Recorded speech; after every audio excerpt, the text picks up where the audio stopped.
आणि या क्षणाची एक मोठी बातमी आपण पाहतोय। रवींद्र धंगेकर आता जैन मुनींच्या भेटीला पोहोचलेले आहेत। पुण्यातील जैन बोर्डिंगला धंगेकरांची आता ही भेट आहे, त्याची थेट दृश्य आपण पाहतोय। रवींद्र धंगेकर गेल्या काही दिवसांपासून सातत्यानं त्यांनी हा वाद पुढे केलेला होता आणि या संदर्भातले सगळं प्रकरण लावून धरलेलं होतं। मुरलीधर मोहोळ राज्यमंत्री आहेत, पुण्याचे खासदार आहेत, त्यांच्यावर अनेक आरोप या दरम्यान केलेले होते। अखेर हा जैन बोर्डिंगच्या जमिनीचा व्यवहार रद्द केल्याचा मेल काल रात्री प्राप्त झाला आणि त्यानंतर आज महावीरांचं दर्शन घेताना आपल्याला धंगेकर दिसत आहेत। जैन मुनींच्या भेटीला धंगेकर पोहोचलेले आहेत। तर जैन बोर्डिंग इथं आता पुण्याचे माजी आमदार रवींद्र धंगेकर यांची ही भेट आपण थेट पाहतोय। निलेश खरमरे आमचे प्रतिनिधी या सर्व घडामोडीवर लक्ष ठेवून आहेत आणि महावीरांसमोर नतमस्तक झालेले रवींद्र धंगेकर आपण पाहतोय। निलेश, धंगेकर आता सध्या जैन बोर्डिंग इथं पोहोचलेले आहेत, मुनींची ते जैन मुनींची भेट घेणार असल्याचं कळतंय।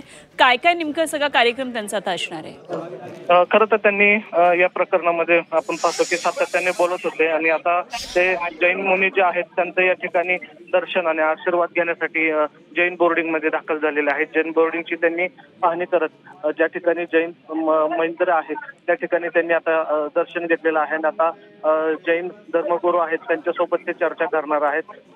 मागील 20 दिवसांपासून ते या ठिकाणी सातत्याने लढत होते, आरोप प्रत्यारोप चाललेला आपल्याला पाहायला मिळत होते। राजू शेट्टी असतील किंवा रवींद्र धंगेकर असतील त्यांनी सातत्याने सरकारला किंवा ही जी ट्रस्ट आहे किंवा जो व्यवहार आहे तो रद्द करण्याचे मागणी त्यांनी लावून धरले होते आणि त्या अनुषंगाने आता की ट्रस्ट जे आहे त्या व्यवहार आहे तो रद्द सुद्धा झालेला आपल्याला या ठिकाणी जी 24 तासने अधिकृत केलं आणि आता रवींद्र धंगेकर आहेत ते आता जैन मंदिर जैन बोर्डिंग आहे या ठिकाणी आलेले आहेत आणि त्यांनी आता सर्वप्रथम जैन मंदिरातले जे मंदिर आहे तिथे येऊन त्यांनी दर्शन घेतलं। त्यानंतर आता ते जैन धर्माचे जे धर्मगुरू आहेत त्यांच्यासोबत ते बोलणार आहेत। त्याचबरोबर काही जैन समाजाच्या संघटना आहेत त्यांच्यासोबत ते या ठिकाणी बोलणार आहेत। मात्र हा लढा अजूनही या ठिकाणी थांबला नाही असं त्यांनी सांगितलेलं आहे। जोपर्यंत कायदेशीर बाबतीत हा व्यवहार आहे तो रद्द होत नाही आणि ही जी जागा आहे ती नावावर होत नाही तोपर्यंत हा लढा सुरूच असणार असल्याचं त्यांनी या ठिकाणी सांगितलं। या संदर्भातली माहिती आपल्याकडून घ्यायची आहे, इथे आपण काही वेळासाठी थांबतोय आणि निलेश खरमरे आमचे प्रतिनिधी आपल्याबरोबर जैन मुनींच्या भेटीसाठी आता धंगेकर पोहोचलेले आहेत। पक्षाच्या विरोधात नाही, प्रवृत्तीच्या विरोधात आहे।